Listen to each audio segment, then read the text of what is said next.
రాయలసీమ నడిబొడ్డు కడప గడ్డపై నిర్వహించిన తెలుగుదేశం పార్టీ పసుపు పండుగ ఆనందోత్సాహాల మధ్య ముగిసింది. ఉత్తంగ తరంగమై అన్ని దారులు కడప వైపు సాగాయి. రాష్ట్ర వ్యాప్తంగా టీడీపీ శ్రేణులు మహానాడుకు తరలివచ్చి జోష్ నింపారు. ఆంధ్రప్రదేశ్లోని అన్ని జిల్లాలతో పాటు తెలంగాణ నుంచి కూడా నేతలు, కార్యకర్తలు, అభిమానులు రావడంతో కడపలో 3 రోజులు ఉమ్మడి ఏపీ టీడీపీ నేతలంతా పాల్గొన్నారు.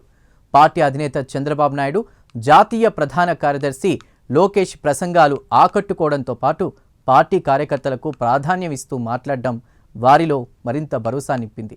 లక్షలాదిగా తరలివచ్చిన జనాన్ని చూసి టీడీపీ నేతలు, కార్యకర్తల్లో ఆనందోత్సాహాలు వెల్లివిరిశాయి.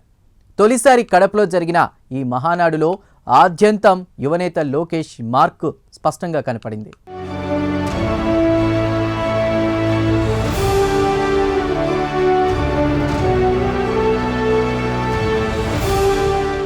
మాజీ ముఖ్యమంత్రి వైఎస్ రాజశేఖర రెడ్డి కుటుంబానికి కంచుకోటగా ఉన్న కడపలో తెలుగుదేశం మహానాడు విజయవంతమైంది. సీకెదిన్నె మండలం పబ్బాపురంలో మంగళవారం ప్రారంభమైన మహానాడు గురువారం సాయంత్రం భారీ బహిరంగ సభతో ముగిసింది. తొలి రోజు మంత్రి లోకేష్ ఆలోచనలకు అనుగుణంగా కార్యకర్తలకు పెద్దపీట వేశారు. వారికి భరోసా ఇచ్చేందుకు పార్టీ పటిష్టానికి, రాష్ట్ర అభివృద్ధిని దృష్టిలో పెట్టుకుని ఆయన నా తెలుగు కుటుంబం పేరుతో మొత్తం 6 శాసనాలు ప్రతిపాదించారు. వాటిలో కార్యకర్తే అధినేత అనే ప్రతిపాదన సీఎం చంద్రబాబుతో పాటు సామాన్య కార్యకర్తను ఆకట్టుకుంది. చంద్రబాబు తన ప్రసంగాల్లో పదే ఈ అంశాన్ని ప్రస్తావించారు. పార్టీ నియమావళిని సవరించి మరీ 6 శాసనాలను చేర్చారు. గతానికి భిన్నంగా ఈసారి మహానాడు వేదికపై మాట్లాడే అవకాశాన్ని కార్యకర్తలకు కల్పించారు. మొదటి 2 రోజుల్లో అతిరథ మహారథుల సమక్షంలో తమకు మాట్లాడే అవకాశం కల్పించడంపై కార్యకర్తలు హర్షం వ్యక్తం చేశారు. పార్టీని నమ్ముకుని ఉన్న వారికి అధిష్టానం పెద్దపీట వేస్తుందన్న సంకేతాలను బలంగా పంపేందుకు ఈ విధానం ఉపయోగపడింది.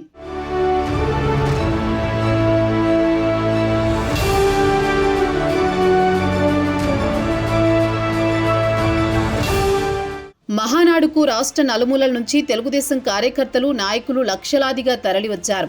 125 ఎకరాల ప్రాంగణంలో ఎవరికీ ఎలాంటి అసౌకర్యం కలగకుండా ఏర్పాట్లు చేసి అందరికీ భోజనాలు వడ్డించారు. మహానాడుకు తరలివచ్చిన టీడీపీ అభిమానులు, ప్రజలు, కార్యకర్తలతో కడప జనసంద్రంగా మారింది.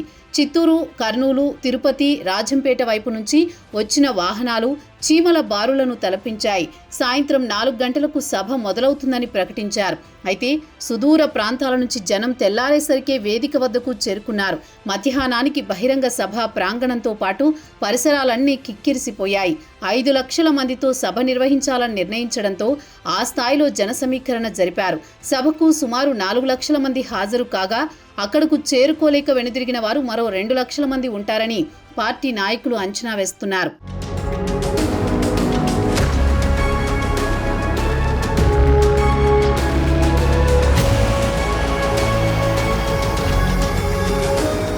మహానాడు తొలి రోజు 5 అంశాలపై తీర్మానాలు చేశారు. లోకేష్ ప్రతిపాదిత 6 శాసనాల్లో భాగం కావడం గమనార్హం. మరుసటి రోజు 9 తీర్మానాలపై చర్చించి ఆమోదం తెలిపారు. తెలంగాణకు సంబంధించి 5 తీర్మానాలను ఆమోదించారు. 2 రాష్ట్రాలకు కలిపి ఉమ్మడిగా 4 తీర్మానాలు చేశారు. గతంలో జరిగిన మహానాడులకు, పార్టీ సభలకు భిన్నంగా ఈసారి సమయ పాలనపై నిర్వాహకులు దృష్టి సారించారు. లోకేష్ ఈ విషయంలో ఖచ్చితంగా ఉండడంతో మహానాడు తొలి రోజు మంగళవారం సమయపాలన పక్కాగా పాటించారు. ఉదయం 8:30 ప్రతినిధుల నమోదు మొదలు వేదికపై చంద్రబాబు, లోకేష్ ప్రసంగాల వరకు నిర్దేశిత సమయానికి ముగిశాయి. సాయంత్రం 6 గంటలకు తొలి రోజు కార్యక్రమాన్ని ముగించాల్సి ఉండగా 20 నిమిషాలు ఆలస్యం కావడంతో వేదికపైనే చంద్రబాబు ఈ విషయాన్ని ప్రస్తావించారు. బుధవారం 2వ రోజు కూడా ఎలాంటి ఆలస్యం లేకుండా సమావేశాన్ని ముగించారు. చివరి రోజు బహిరంగ సభకు నిర్వాహకులు అద్భుతంగా కార్యక్రమాన్ని నిర్వహించారు. మధ్యాహ్నం 3 గంటలకు ప్రారంభమైన సభను నిర్దేశిత సమయం ప్రకారం సాయంత్రం 5:10 ముగించారు. పులివెందుల టీడీపీ ఇన్ఛార్జ్ బీటెక్ రవి మాట్లాడుతూ కొన్ని పేపర్లు, టీవీల్లో జగన్ ఇలాఖాలో మహానాడు జరుగుతుందని ప్రచారం చేస్తున్నాయని, జగన్ హవా 2024కు ముందు ఉండేదేమో, ఇక్కడ 10 అసెంబ్లీ స్థానాల్లో 7ని టీడీపీ గెలుచుకున్నాక ఇంకా ఇది జగన్ అడ్డా ఎలా అని ప్రశ్నించారు. రాయలసీమలో ఒక్క సాగునీటి ప్రాజెక్టు కూడా వైసీపీ తీసుకురాలేదని, 5 ఏళ్లు సీఎంగా ఉన్న జగన్ తాను ప్రాతినిధ్యం వహించే పులివెందులకు కనీసం తాగునీటిని అందించలేదన్నారు. 3,200 కోట్ల వ్యయంతో కొప్పర్తి వద్ద పరిశ్రమలు తీసుకువచ్చి కారిడార్ను ఏర్పాటు చేస్తున్నామన్నారు. లిక్కర్ వివేక హత్య కేసులో వైసీపీ అగ్రనేతలు జైలుకు వెళ్లక తప్పదంటూ జగన్ ఉద్దేశించి అన్నారు.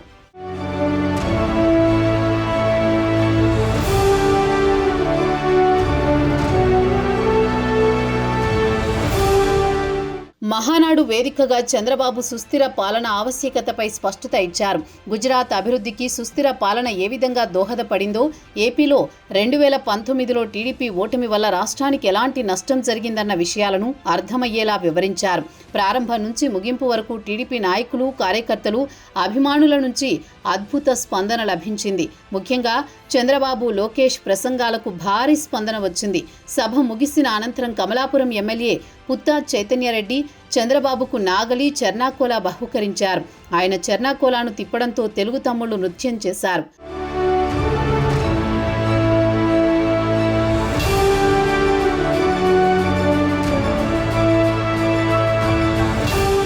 కడపలో మహానాడు జరుగుతుందంటే కడపతో పాటు రాయలసీమ వాసులు ఈ ప్రాంత అభివృద్ధి కోసం హామీలు ఇస్తారని భావించడం సహజమే. అందుకు తగ్గట్టుగానే చంద్రబాబు రాయలసీమను సుభిక్షం చేసేందుకు ప్రాజెక్టులు చేపడతామని, సీమను కరువు సీమగా, ఎడారి సీమగా కానివ్వమని భరోసా ఇచ్చారు. తెలుగు గంగా, హంద్రీనివా, గాలేరు నగరి ప్రాజెక్టులకు శ్రీకారం చుట్టింది ఎన్టీఆర్ అని, తర్వాత తాను బాధ్యతలు చేపట్టాక వాటిని మరింతగా ముందుకు తీసుకువెళ్లానని అన్నారు. సీమ ప్రాజెక్టులకు 3,500 కోట్లు ఖర్చు చేస్తున్నట్లు ప్రకటించారు. పోలవరం తర్వాత ఎక్కువ నిధులు కట్ చేసిన ప్రాజెక్టు హంద్రీనివా అన్నారు.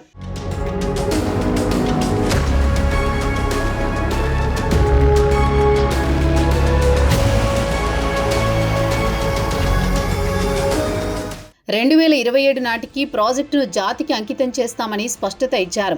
వంశధార నుంచి పెన్నా వరకు నదుల అనుసంధానం చేయాలన్నది తమ లక్ష్యమని చంద్రబాబు తన సంకల్పాన్ని వెల్లడించారు. ఉక్కు పరిశ్రమపై చంద్రబాబు స్పష్టత ఇవ్వడం ఈ ప్రాంతవాసుల్లో హర్షం వ్యక్తమవుతోంది. దాదాపు 20 ఏళ్లుగా అందని ద్రాక్షలా ఉన్న ఉక్కు సంకల్పానికి పునాదిరాళ్లు తప్ప పూర్తి చేసిన పరిస్థితులు లేవు. దాంతో 10 రోజుల్లో స్టీల్ ప్లాంట్కు శంకుస్థాపన చేస్తామని, 2 దశల్లో 9,000 కోట్లతో రాయలసీమ స్టీల్ 3 మిలియన్ టన్నుల ఉత్పత్తితో నిర్మాణం చేపడతామని ప్రకటించారు. జిందాల్ సంస్థ నిర్మించే ఈ స్టీల్ ప్లాంట్లో 3,000 మందికి ఉద్యోగాలు వస్తాయని, ఈ ప్లాంటుకు శంకుస్థాపనతో పాటు నేనే ప్రారంభోత్సవము చేస్తానని చంద్రబాబు చెప్పారు. పర్యాటక పరంగా గండికోటను అభివృద్ధి చేస్తామని, అక్కడ శ్రీకృష్ణదేవరాయలు విగ్రహాన్ని ఏర్పాటు చేస్తామని, భవిష్యత్తులో అంతా టూరిజమేనన్నారు.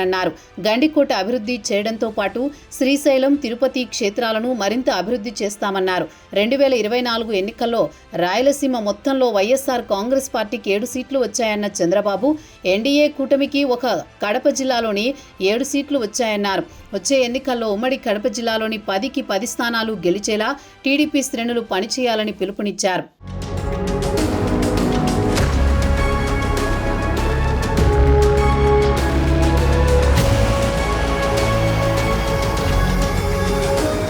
విద్యాశాఖ మంత్రి, తెలుగుదేశం పార్టీ జాతీయ ప్రధాన కార్యదర్శి నారా లోకేష్ మహానాడులో కలివిడిగా తిరుగుతూ అందరితో మాట్లాడుతూ సీనియర్ నాయకులను గౌరవిస్తూ సెంటర్ ఆఫ్ అట్రాక్షన్గా కనిపించారు. ఎక్కడా తారతమ్య భేదాలు ప్రదర్శించకుండా అవకాశం దొరికిన మేరకు అందరితో ముచ్చటిస్తూ వచ్చారు. మీడియా పాయింట్లో సైతం ఆయన మాట్లాడేందుకు వేదికపై కూర్చుంటారని జర్నలిస్టు భావించారు. అయితే ఆయన నేరుగా వచ్చి వేదిక మీదే కుర్చీలో కాకుండా క్రింద కూర్చుని అందరితో కలిసి మాట్లాడుతూ అడిగిన అన్ని ప్రశ్నలకు సమాధానమిస్తూ వచ్చారు. పలకరించి ప్రతి ఒక్కరితో నవ్వుతూ మాట్లాడి సమాధానమిచ్చారు.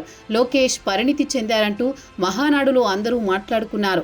సభ ప్రారంభం నుండి ముగిసే వరకు ప్రతి విషయంపైన లోకేష్ మార్క్ కనిపించింది.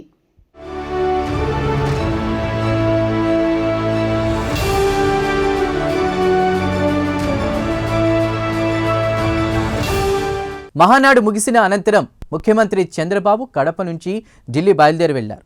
భారత పరిశ్రమల సమాఖ్య ఏజీఎం సమావేశంలో పాల్గొనేందుకు ఢిల్లీ బయలుదేరిన చంద్రబాబుకు కడప విమానాశ్రయానికి వెళ్లే దారికి ఇరువైపులా కూడా దాదాపు 4 కిలోమీటర్ల మేర పార్టీ శ్రేణులు నిలబడి అధినేతకు సెండాఫ్ ఇచ్చారు. చంద్రబాబు 2 సార్లు ఆగి ప్రజలకు అభివాదం చేశారు. 3 రోజుల మహానాడు సంబరం పార్టీ అధినేత నుండి కార్యకర్తలందరి వరకు కూడా సంతృప్తిని, సంతోషాన్ని ఇచ్చాయి.